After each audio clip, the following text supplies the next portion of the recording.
ஹே ஓம். ராதே கிருஷ்ணா. அறிந்து கொள்வோம் பகவான் நாமங்களை, தெரிந்து கொள்வோம் அதன் பெருமைகளை. பகுதி 110. இந்த பகுதியில் 117வது திருநாமத்தை பார்க்க போகிறோம். இது விஷ்ணு சகஸ்ரநாமத்தின் 13வது ஸ்லோகத்தில் வருகிறது. ஸ்லோகம் 13. ருத்ரோ பகுஷிரா பப்ருர் விஸ்வயோனிஷு சிஸ்ரவாஹ அம்ருத சாஸ்வதஸ்தானோர் வராரோஹோ மகாதபாக. நாமம் 117. ஓம் பப்ரவே நமக. உலகத்தை தாங்குபவர் என்று இதற்கு பொருள். ஸ்ரீவில்லிபுத்தூரில் நடந்த ஒரு சம்பவத்திலிருந்து இதை பார்க்கலாம். ராமானுஜரின் மறு அவதாரமாக கொண்டாடப்படும் மணவாள மாமுனிகள் ஆண்டாள் ரங்கமன்னாரை மங்களாசாசனம் செய்வதற்காக ஸ்ரீவில்லிபுத்தூருக்கு தன்னுடைய சீடர்களுடன் சென்றார். அப்போது அங்கே பிரம்மோற்சவம் நடைபெற்று கொண்டிருந்தது.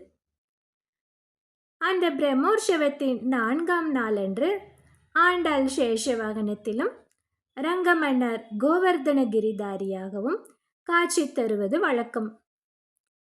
அந்த காட்சியை மாமுனிகளும் அவரது சீடர்களும் கண்குளிர கண்டு மகிழ்ந்தார்கள். அப்போது அவருடைய சீடர்களுள் ஒருவரான எறும்பியப்பா என்பவர், சுவாமி, பெருமாள் தானே எப்போதும் சேஷவாகனத்தில் வருவார், இங்கு மட்டும் நாச்சியார் சேஷவாகனத்தில் வருகிறாரே, இதற்கு காரணம் என்ன சுவாமி என்று கேட்டார். அதற்கு மணவாள மாமுனிகள், இந்த பூமியை அஷ்டதிக்கஜங்கள் எனப்படும் 8 யானைகள், அதாவது ஐராவதன், புண்டரீகன், வாமனன், குமுதன், அஞ்சனன், புஷ்பதந்தன், சார்வபௌமன், சுப்ரதீகன், இந்த 8 யானைகளும் இந்த பூமியை தாங்கிக் கொண்டிருக்கின்றன.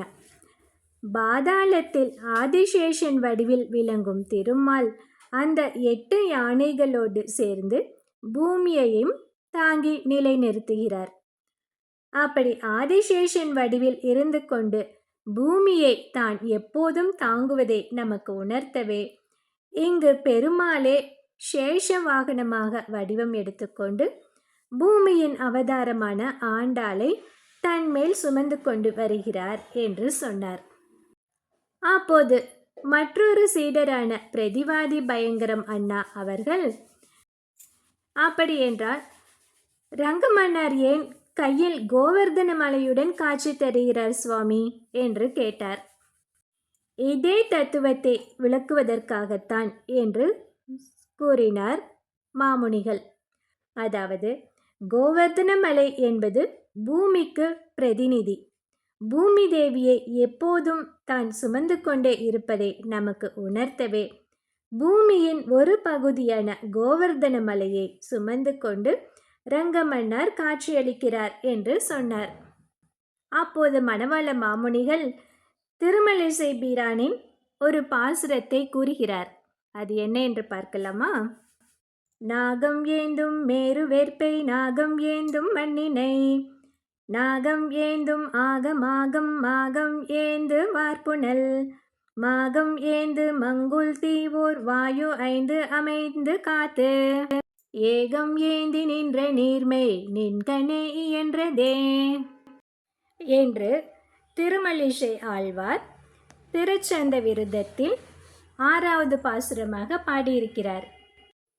அதில் என்ன சொல்கிறார்? ஆதிசேஷனால் தாங்கப்பட்ட திருமேனியை உடையவனே, மேரு பர்வதம் சொர்க்கத்தை தாங்கிக் கொண்டிருக்கிறது. ஆதிசேஷன் அல்லது அஷ்டதிக்கஜங்கள் தாங்கிக் கொண்டிருக்கின்ற பூமியையும், வைகுண்டம் ஆகாயம் தாங்கிக் கொண்டிருக்கும் கங்கை மேகமண்டலம், வைஸ்வானராகினி, பஞ்ச பிராணன்கள், இவை எல்லாவற்றையும் நீ ஒருவனே அடக்கிக் கொண்டிருப்பதாக உபநிஷத்துக்கள் சொல்கின்றன. உன்னால் மட்டுமே இப்படி செய்ய முடியும் என்று புரிந்து கொண்டவர் யார் என்று பாடியிருக்கிறார். அதாவது நாகமேந்தும் மேருவேற்பு. நாகம் எனப்படும் ஸ்வர்கலோகத்தை தாங்கும் மேருமலை. நாகம் ஏந்தும் மண். நாகம் எனப்படும் 8 யானைகளால், அதாவது அஷ்டதிக்கஜங்களால் தாங்கப்படும் பூலோகம். நாகம் ஏந்தும் ஆக. ஆதிசேஷன் என்னும் நாகத்தால் ஏந்தப்படும் திருமேனியை உடைய திருமால். அடுத்தது நாகம் ஏந்தும் மாகம். நாகம் எனப்படும் சுத்தமான ஆனந்தம் நிறைந்த வைகுண்ட லோகம். மாகம் ஏந்து வார்ப்புணல், அதாவது மாகம் எனப்படும் வானத்தால் தாங்கப்படும் ஆகாய கங்கை. அடுத்து மாகம் ஏந்து மங்குல், வானத்தால் தாங்கப்படும் மேகம், ஓர்த்தி, அதாவது நம் வயிற்றில் இருந்து நாம் உண்ணும் உணவை ஜீரணிக்க செய்யும் தீயான வைஸ்வாரை, அதாவது அக்னி. வாயு 5, அதாவது நம் உடலில் சஞ்சரிக்கும் பிராணன், அபானன், வியானன், உதானன், சமானன் ஆகிய 5 வாயுக்கள். அடுத்து ஏகம் ஏந்தி நின்ற நீர்மை, அதாவது இதை அனைத்தையும் உண்டாக்கி ஆதிசேஷன் வடிவில் இருந்து கொண்டு பாதாளத்தில் இருந்தபடி திருமால் தாங்கி வருகிறார் என்று சொல்கிறார் ஆழ்வார். பிறகு மணவாள மாமுனிகள் தன்னுடைய முக்கியமான 8 சீடர்களை அழைத்து, அஷ்டதிக்கஜங்களாகிய 8 யானைகள் பூமியை தாங்குவது போல நீங்கள் 8 பேரும் இந்த வைணவ நெறியை தாங்கி வளர்க்க வேண்டும் என்று கூறி அவர்களை அஷ்டதிக்கஜங்களாக நியமித்தார்.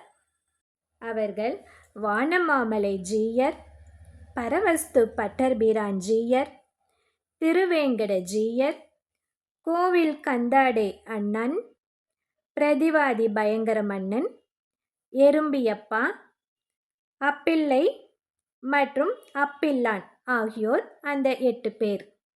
இன்றும் அந்த அஷ்டதிக்கஜங்களாக மணவாள மாமுனிகளால் நியமிக்கப்பட்ட அந்த 8 சீடர்களின் வழியில் வந்த குருமார்கள் வைணவ நெறியை வளர்த்து வருகிறார்கள்.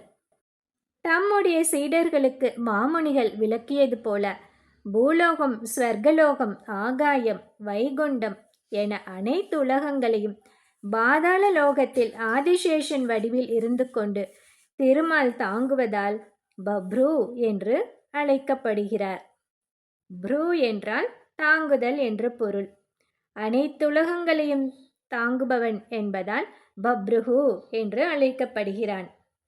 இந்த 117வது திருநாமத்தை நாம் தினமும் சொல்லி வந்தால் பக்தர்களின் மனங்களில் எந்த பாரமும் இல்லாமல் நிம்மதியாக வாழ்வதற்கு எம்பெருமான் அருள் புரிவார். அடுத்த நாமம் 118. ஓம் விஸ்வயோனயே நமக. இதை அடுத்த பகுதியில் பார்க்கலாம்.